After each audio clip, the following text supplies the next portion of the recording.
lagi di channel Ngopi Bareng Semegawan. Ya, jadi untuk kita masih membahas tentang materi pengenalan lingkungan sekolah. Yang dimana untuk pemateri kali ini adalah Pak Is Wahyudi selaku guru di SMK Sugai 1 Purwokerto nanti akan menjelaskan, menceritakan serta menjabarkan tentang materi kebangsaan gitu ya. Nah, jadi mungkin Pak Is Wahyudi bisa sedikit bercerita kepada adik-adik ya, perkenalan dulu pada adik-adik tentang profil Pak Is Wahyudi sebelum memulai mengutarakan ya, menjelaskan materi tentang kebangsaan itu sendiri. Monggo. Ya, Assalamualaikum warahmatullahi wabarakatuh.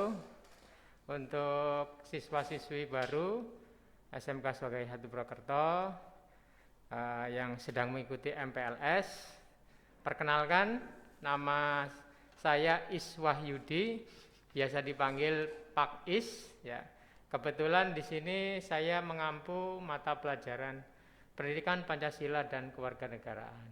Ya. Untuk perkenalan situ saja dulu. Nanti kita lebih jauh lagi ketika tatap muka atau ketika kegiatan belajar mengajar. Nah, jadi Pak Is sendiri ini merupakan guru PKN ya, jadi di SMK Sugai 1 Purwokerto yang dimana nantinya akan menjelaskan ya kepada adik-adik tentang wawasan berbangsa dan juga bernegara. Jadi baiknya itu wawasan berbangsa dan bernegara yang ditanamkan pada anak-anak khususnya baiknya dari usia berapa Pak Is? Ya, gini, sebelum kita lebih jauh berbicara berbangsa, kesadaran berbangsa dan bernegara, itu harus dipahami terlebih dahulu ya. Yang namanya kehidupan berbangsa dan bernegara itu berarti kan satu kesatuan ya. Satu kesatuan karena kita sebagai warga negara Indonesia, berbangsa Indonesia, maka itu satu kesatuan NKRI. Nah, NKRI ini tidak milik satu atau dua golongan saja, tapi milik semua warga negara atau bangsa Indonesia. Maka perlu ditumbuhkan rasa memiliki, yaitu kesadaran memiliki bahwa kita itu satu bangsa, satu negara, yaitu bangsa Indonesia. Nah, itu yang pertama. Nah, berkaitan dengan kesadaran berbangsa dan negara, kita melihat di keadaan Indonesia pada akhir-akhir ini. Itu banyak sekali kejadian-kejadian yang seringkali kita jumpai yang menunjukkan bahwa kita itu sering terpecah belah. Ya, adanya tawuran, adanya kerusuhan, atau tidak pedulinya lagi dengan sesama manusia itu bentuk kesadaran kita sebagai bangsa dan negara Indonesia itu mulai berkurang. Nah, jadi kesadaran berbangsa dan negara ini bisa menjadi menjadi ancaman, ya, ancaman kalau dibiarkan kesadaran ini terus-terus meluntur itu akan menjadi bangsa ini akan bisa saja punah. Tantangan, nah ini tantangan bagi generasi yang akan datang. Bagaimana bisa memupuk rasa memiliki ini? Ya, kesadaran berbangsa dan negara ini merupakan tanggung jawab kita sebagai generasi muda. Hambatan, kalau tidak disikapi dengan baik, maka itu akan menjadi hambatan dalam mengembangkan, memajukan bangsa kita. Dan otomatis akan menjadi sebuah gangguan. Gangguan itu macam-macam tadi, ketika mau menjalankan roda pemerintahan untuk membantu masyarakatnya, kalau ada kesadaran yang kurang maka itu akan tidak berjalan dengan lancar. Tetapi sebaliknya, ini yang kelima, kesadaran berbangsa negara Indonesia itu kalau kuat maka menjadi sebuah kekuatan yang bisa membawa bangsa Indonesia itu lebih maju, lebih sejahtera dan bisa membawa kemajuan untuk masyarakatnya. Itu ya, jadi harus dipahami dulu kita itu satu kesatuan, maka perlu ditanamkan rasa memiliki sebagai satu bangsa. Nah, tadi pertanyaannya, sejak kapan kesadaran itu harus ditanamkan? Ya sejak dini. Dan itu tidak ada akhirnya, artinya sepanjang masa. Sejak itu dari mana? Dari usia kita anak-anak, ya.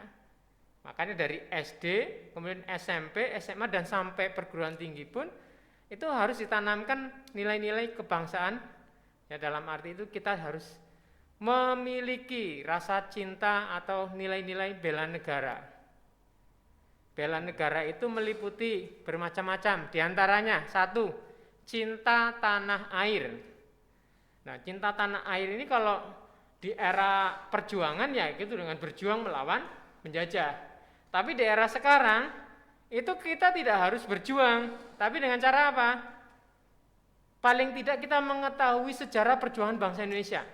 Jadi jangan sampai kita tidak tahu kenapa Indonesia itu merdeka. Kita nggak tahu kan kalau tidak mempelajari sejarah. Kemudian yang kedua, kita harus bisa melestarikan budaya. Budaya yang ada di masyarakat Indonesia itu banyak sekali yang sangat positif, yang harus dijaga dan dilestarikan. Dan yang paling sederhana mencintai tanah air itu dengan cara menjaga lingkungan. Yang paling sederhana itu tidak membuang sampah sembarangan. Itu sudah bentuk cinta tanah air. Kalau kita membuang sampah sembarangan, itu berakibat lingkungan kita akan rusak. Berarti kita tidak cinta dengan lingkungan kita sendiri. Nah, itu harus ditanamkan di era sekarang, salah satunya itu. Kemudian prinsip nilai bela negara yang kedua yaitu adalah kesadaran berbangsa dan bernegara. Ya. Seperti mungkin adik-adik di SMP itu sudah mempelajari ya. Saya mengingatkan kembali bahwa tujuan nasional bangsa Indonesia itu termuat di dalam pembukaan Undang-Undang 45 yang alinea 4. Mungkin pada hafal ya.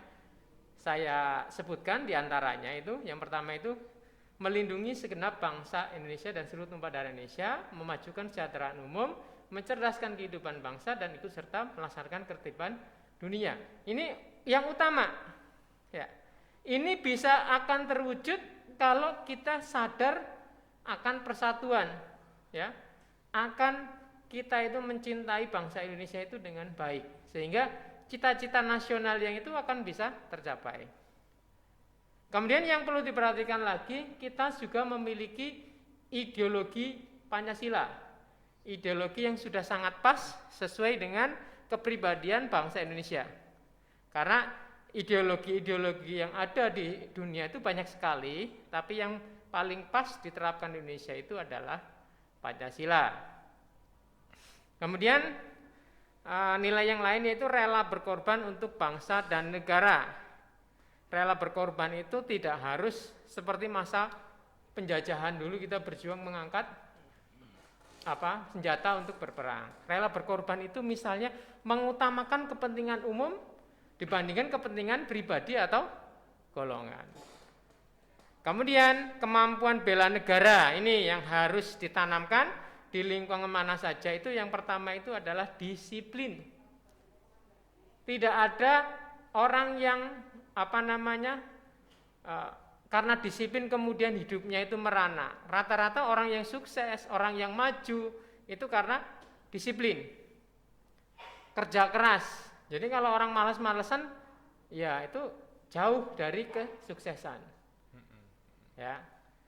Atau yang sederhana kalau kalian di lingkungan masyarakat itu misalnya menjaga keamanan ya, atau istilah siskamling ya. Ikut menjaga keamanan itu dengan cara apa? Tidak melulu menjaga pas ronda itu tidak. Tapi tidak menciptakan kerusuhan, tidak menciptakan hal-hal yang membuat resah, itu saja sudah membentuk kita itu menjaga keamanan.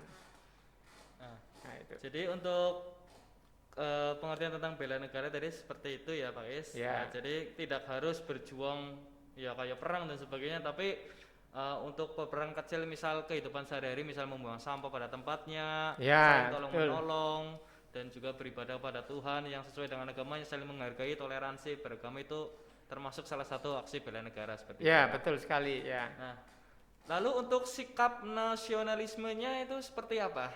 Ya, sikap nasionalisme ini saya akan sampaikan. Nasionalisme itu kan rasa kecintaan terhadap bangsanya sendiri. Tapi harus diperhatikan kadangkala di masyarakat itu ada dua sikap nasionalisme yang mungkin beredar atau dimiliki oleh masyarakat, yaitu nilai nasionalisme dalam arti sempit. Maksudnya gimana? Itu merasa bangsanya atau negaranya itu yang paling unggul, bangsa yang lain itu rendah, ya. Itu tidak boleh. Ini hal nasionalisme yang keliru. Sehingga nanti menganggap bangsa yang lain itu tidak memiliki kemampuan apa-apa, kita cenderung meremehkan. Kemudian nasionalisme, ya, sikap nasionalisme dalam arti luas, ya, kita menganggap semua negara itu sama derajatnya, sehingga kita akan hidup saling menghargai. Ini sesuai dengan tujuan yang keempat, itu ikut melaksanakan ketertiban dunia. Ya, kalau kita ikut melaksanakan ketertiban dunia itu dengan cara apa? Banyak bekerja sama dengan negara lain, tidak menciptakan kerusuhan. Kalau kita ibaratnya itu punya teman, banyak teman, maka solusi kalau kita punya permasalahan itu akan lebih mudah ketimbang kita banyak musuh. Ya, kita mau memajukan bangsa Indonesia kalau tidak punya teman dengan negara-negara lain, itu akan mengalami kesulitan. Nah, itu perlu ditanamkan bahwa kita itu harus menganggap semua negara itu sama derajatnya, tidak ada yang lebih rendah ataupun tidak lebih tinggi. Ya. Nah, jadi itu ya tentang sikap nasionalisme seperti itu. Lalu hal apa saja yang menjalin nasionalisme itu sendiri?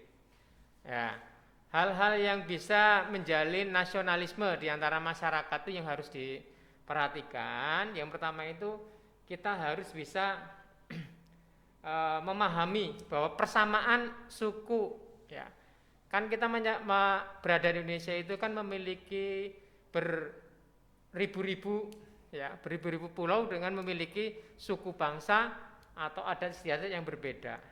Nah, kita sebagai bentuk rasa nasionalisme sebagai bangsa Indonesia satu wilayah, itu kita tidak boleh membeda-bedakan antara satu suku dengan suku yang lain. Kita harus mendudukannya sama. Baik di Pulau Jawa, di Pulau Sumatera, di pulau yang lain itu kedudukannya sama, suku-sukunya itu sama. Itu adalah khasanah kekayaan bangsa Indonesia yang harus dilestarikan. Kemudian toleransi. Nah, harus ditanamkan itu. Toleransi itu bagaimana? Tadi kita memiliki suku budaya yang beraneka ragam, memiliki agama yang beraneka ragam. Kita itu bisa hidup maju bersatu itu karena kita bisa menanamkan toleransi. Kalau kita selalu menganggap suku kita, agama kita yang terbaik, itu akan malah mengalami kehancuran. Contoh sederhananya seperti ini. Bangunan rumah itu justru bisa menjadi rumah yang bagus, yang kokoh, yang indah karena terdiri dari berbagai unsur yang berbeda. Bayangkan kalau kita hanya bersikap seperti menganggap suku atau agama kita yang paling kuat, maka tidak akan mungkin terjadi suatu kekuatan. Ya. Misalnya semen merasa paling hebat, semua bangunan hanya semen, itu tidak akan berhasil. Tapi dia harus membutuhkan komponen-komponen yang lain sehingga menjadi satu kesatuan yang kokoh. Kemudian yang tidak kalah pentingnya dalam menjalin nasionalisme itu adalah senasib dan sepenanggungan. Kalau era perjuangan dulu ya senasib seperjuangan kita dijajah oleh penjajah. Tapi di era sekarang, apalagi ini dalam masa pandemi COVID-19, kita harus menunjukkan empati, sikap senasib dan sepenanggungan. Artinya apa? Kita harus lebih prihatin ya terhadap lingkungan sekitar kita. Banyak orang-orang yang mengalami kesulitan sejak adanya pandemi, baik itu secara perekonomiannya ataupun kalian saja contohnya sekolah yang biasanya bebas berangkat segala macam itu harus secara daring atau online, sehingga kita akan merasa senasib penanggungan, sehingga akan merasa satu kesatuan itu semakin erat. Harusnya seperti itu ya. Nah, untuk nasionalisme sendiri kan kadang ya bagi orang ya yang memiliki nasionalisme yang tinggi, itu kan pasti memiliki semangat yang tinggi. Ya. Namun ya mungkin ada batasan ya, jadi ya hal yang ya, harus betul. dihindari dari semangat nasionalisme itu apa agar tidak menimbulkan sesuatu yang melenceng seperti itu. Ya, memang kaitannya dengan nasionalisme itu emang harus digiatkan, tapi jangan sampai kebablasan. Ya. Dalam hal ini kita harus menghindari beberapa hal ya, yang harus dihindari dalam kaitannya dengan nasionalisme. Tadi katanya boleh terlalu tinggi itu benar. Hal-hal yang harus dihindari itu beberapa diantaranya yang pertama itu adanya paham sukuisme. Sukuisme itu menganggap sukunya yang paling baik sehingga suku yang lain itu tidak baik atau rendah. Itu tidak boleh ditanamkan ini. Tadi di awal sudah sampaikan bahwa kita itu kedudukannya sama. Kemudian chauvinisme. Ya, ini hampir sama ya, menganggap bangsanya itu paling unggul, paling super sehingga bangsa yang lain itu bangsa yang rendah. Ini hal yang harus dihindari dalam memupuk semangat nasionalisme. Kemudian yang ketiga itu ekstremisme. Ekstrim. Ini sikap keras kepala atau masa bodoh. Jangan sampai kita menjadi orang yang hanya egois memikirkan diri sendiri tanpa memikirkan orang lain. Kemudian yang keempat, provisialisme. Nah, ini kadang-kadang orang itu kalau era sekarang itu mainmu kurang jauh, mainmu kurang gaul. Artinya apa? Kamu hanya berkutat di provinsi itu saja, seperti katak dalam tempurung. Ya. Kalau katak dalam tempurung, wah akhirnya rasanya paling hebat. Ya, sehingga hal ini harus dihindari. Itu tak berkaitan dengan hal yang harus dihindari. Oh gitu. Tadi saya mendengar ada sedikit penjelasan tentang patriotisme gitu ya. Iya, iya. Nah itu bagaimana bisa pakai jelaskan patriotisme itu apa dan juga sikap atau contoh perilaku tentang patriotisme itu seperti apa? Ya, patriotisme itu kan sikap rela berkorban untuk bangsa dan negara ya pengertiannya. Ya, kalau zaman dulu ya namanya itu berjuang rela mati ya, makanya rela berjuang itu demi merdeka itu sampai titik darah penghabisan istilahnya. Tapi di era sekarang kan yang namanya patriotisme tidak seperti itu. Contoh-contoh patriotisme itu bisa kita terapkan dalam kehidupan sehari-hari. Contoh, dalam lingkungan keluarga ya. Kita bisa mengikuti apa yang sudah dilakukan oleh para pejuang, yaitu dengan cara mengenang jasa pahlawan itu tidak hanya mengenang sosoknya saja, tapi semangatnya. Di rumah itu kita harus tanamkan semangat itu. Dengan cara apa? Misalnya sebagai pelajar ya belajar dengan giat. Di rumah itu belajar membantu orang tua, meringankan pekerjaan orang tua yang bisa dilakukan. Yang misalnya nyapu ya nyapu, yang mau ngepel ya ngepel, cuci piring atau apa saja. Intinya tidak mengandalkan hanya orang tua saja. Itu adalah salah satu bentuk patriotisme, mencintai keluarganya sendiri. Kemudian di lingkungan sekolah, ini karena lingkungan sekarang kan lagi pandemi jelas mungkin tidak bisa dilaksanakan itu adalah upacara bendera. Tapi hari-hari normal ketika tidak ada pandemi kan ada upacara bendera, peringatan-peringatan yang berkaitan dengan pelaksanaan upacara bendera itu kita ikuti dengan baik, disiplin, ya, mentaati tata tertib sekolah itu bentuk cinta, ya, patriotisme rela berkorban, ya. Itu memang harus ditanamkan sikap itu. Kalau tidak pernah ditanamkan, jangan berharap nanti kita itu pasti kalau ada hal-hal yang mengancam negara kita berani perang itu atau berani itu, kayaknya enggak. Kalau hal-hal ini tidak dilatih di lingkungan tersebut. Terus yang keempat di lingkungan masyarakat, kesetiakawanan sosial, ya. Yang namanya di masyarakat kan kita bergaul dengan sesama masyarakat lain. Ya, kita harus bisa menunjukkan empati ketika lingkungan kita sedang ada tetangga yang misalnya kesusahan, ya ada yang meninggal atau bencana atau apa, kita itu harus ada sikap empatinya dengan cara membantu sebisa dengan kemampuan yang kita miliki. Dan yang terakhir dalam lingkungan berbangsa, ya. Yang jelas itu mendukung apa yang menjadi kebijakan pemerintah. Contoh sederhana misalnya mematuhi peraturan hukum. Hukum itu kan macam-macam, bisa di lingkungan sekitar kita. Misalnya kita menggunakan jalan raya, maka ada aturan lalu lintas. maka kita patuhi, itu sudah bentuk patriotisme dalam kehidupan bangsa. Tidak melakukan pelanggaran hukum itu sudah bentuk kita mempunyai sikap patriotisme. Ya, jadi sikap patriotisme itu bentuk kita mewujudkan dalam tingkah laku yang baik sesuai aturan yang ada di lingkungan sekitar kita. Saya kira itu, Pak, bisa saya sampaikan. Oke. Ya, jadi untuk patriotisme serta wawasan kebangsaan bernegara itu sangat penting ya adik-adik. Jadi ya adik-adik selaku siswa lah, peserta didik bisa menjalankan patriotisme serta perilaku berbangsa bernegara itu ya sesuai porsinya saja. Karena pelajar ya harus belajar dengan giat, di rumah yang membantu orang tua, di masyarakat juga harus bersikap baik dan juga berbaur dengan masyarakat yang baik pula, seperti itu. Nanti untuk lebih jelasnya tentang materi patriotisme, berbangsa bernegara serta materi lain tentang kebangsaan yang nantinya mungkin bisa disampaikan oleh Pak Is dari mata pelajaran PKN sendiri, nanti setelah adik-adik sudah mulai KPM dari di SMK 21 Purwokerto, seperti itu ya.